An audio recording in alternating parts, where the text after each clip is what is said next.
ভাই আমরা পাই না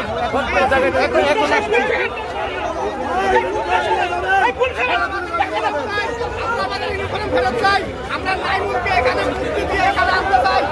আমাদের লাইনকে কথা বলে হবে আমাদের প্রধান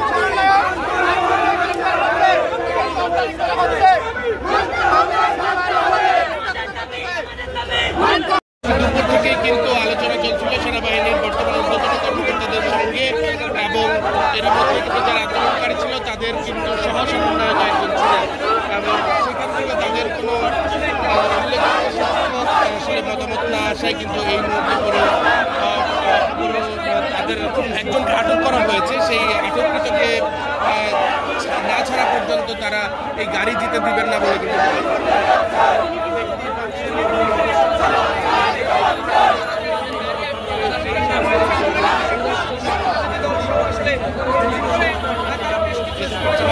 শুধুমাত্র এই সামনের গাড়িটির একেবারে চাকার সামনে কিন্তু শুয়ে পড়ে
সংগ্রামী যোদ্ধা ভাইয়ের আমার